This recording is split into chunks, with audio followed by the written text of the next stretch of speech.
Menjelang Dajjal keluar, terjadi tanda besar kiamat yang pertama terlebih dahulu, yaitu Dukhan.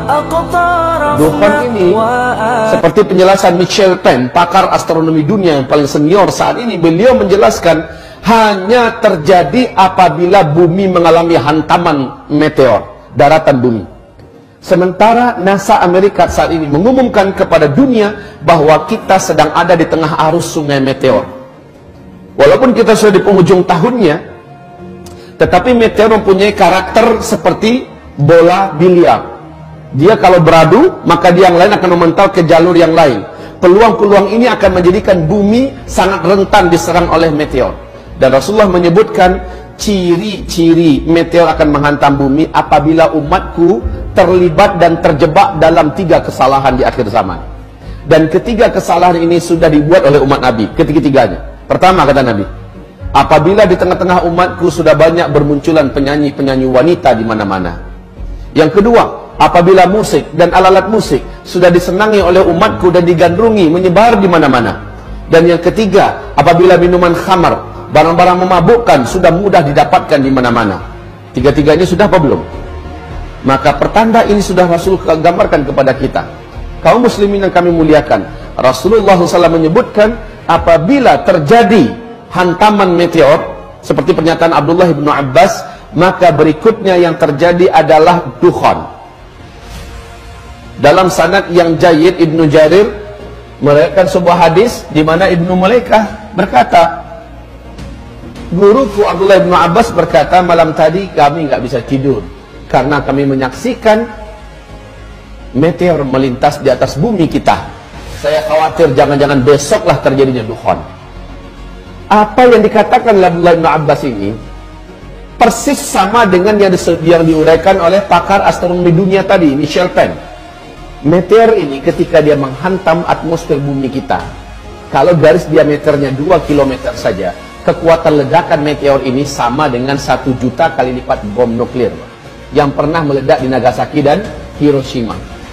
Dampak yang terjadi berikutnya adalah meteor ini akan terbakar. Bagian kulitnya akan mengeluarkan asap yang sangat tebal dan itu panas beracun. Kemudian bagian kulit ini lepas dari intinya dan dia membentuk meteor-meteor kecil yang akan menghujam bukit-bukit kita, gunung-gunung kita, kota-kota kita akan menjadi hujan meteor. Sementara yang intinya mengandung siderit. Siderit ini adalah kandungan dari zat besi.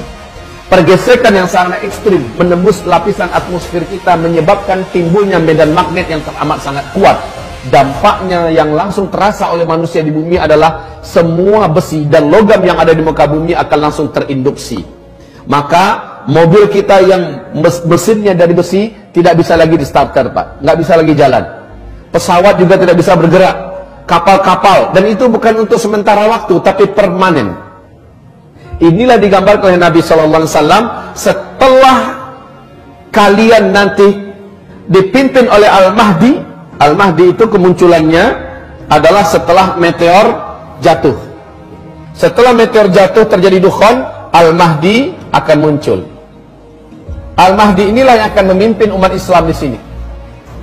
Nah, kaum muslimin yang kami muliakan, Rasul bersabda, saat Al-Mahdi nanti muncul, kalian sudah kembali seperti zaman sekarang. Tidak ada teknologi. Kalian akan berperang bersama Al-Mahdi menggunakan pedang, menggunakan tombak, menggunakan panah. Dan zaman-zaman itu adalah zaman jihad, kata Rasulullah. Zaman-zaman itu adalah zaman perang, di mana banyak para syuhada yang akan diambil oleh Allah ke langit. Banyak para lelaki yang bertumbangan sementara mereka adalah lelaki-lelaki terbaik di akhir zaman. Atau lelaki pecundang yang lari sementara kematian tidak akan pernah bisa dielakkannya.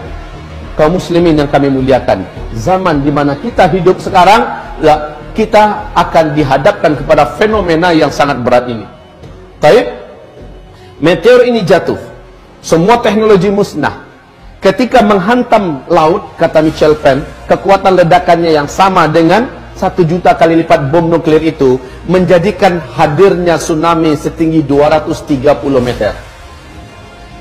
Bila jatuhnya ke kutub utara atau kutub selatan, kutub itu akan meleleh. Maka permukaan air laut akan naik 7 meter lagi. Banyak sekali kota-kota besar di muka bumi yang dibangun di tepi pantai akan tenggelam, termasuk Jakarta, Chicago, New Zealand, dan kota-kota besar lainnya.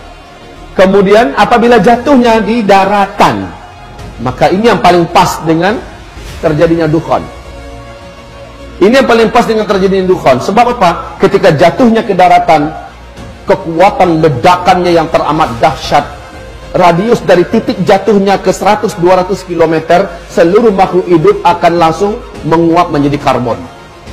Kemudian bumi akan mengalami kecekungan yang sangat dalam. Kemudian partikel-partikelnya membumbung ke langit dalam bentuk kabut, debu yang teramat sangat tebal lagi panas. Dan inilah yang disebut dengan dukhan. Tebal, panas. Gelombang kejut dari ledakan tadi menghasilkan kekuatan laju secepat 800 km per jam. Bayangkan kecepatannya. Maka partikel-partikel yang tebal tadi membumbung ke udara, menutupi langit dengan segera membungkus bumi. Bumi akan gelap gulita 40 hari 40 malam, kata Rasul. Bumi akan gelap gulita 40 hari 40 malam. Hamba-hamba Allah yang saya muliakan, bagaimana 40 hari 40 malam tanpa cahaya? Sahabat-sahabat bertanya kepada Rasulullah, ya Rasulullah, bagaimana cara kami menentukan waktu sholat? Nabi mengatakan, sholat kalian kira-kirakan saja ketika itu. Siapapun yang berusaha melihat, walaupun telapak tangannya didekatkan ke wajah seperti ini, dia tidak akan mampu melihat apa-apa, gelap gulita. Setelah matahari kembali nampak, dukhan tersisi, ya, kita akan dikejutkan dengan pemandangan lain. Apa itu? Bumi akan diselimuti oleh debu yang sudah mengendap ke daratan, tebal di mana-mana. Bangkai-bangkai berserakan, bangkai-bangkai burung, bangkai kucing, bangkai anjing, binatang, dan banyak tanaman-tanaman yang juga mati. Bayangkan 40 hari 40 malam nggak ada cahaya matahari, dan itu panas, Pak. Saking panasnya, kata Rasul, seluruh orang kafir di muka bumi ini melepuh kulit mereka. Jadi orang-orang kafir yang nggak sempat menyelamatkan diri, mereka akan melepuh seperti kita masuk open, Pak. Orang Islam yang banyak buat dosa sebelum itu terjadi, amalnya sedikit, imannya tipis, sama tersiksanya dengan orang kafir. Tapi orang beriman yang imannya bagus, ketika itu terjadi, amal solehnya sebelum itu banyak, dia akan selamat.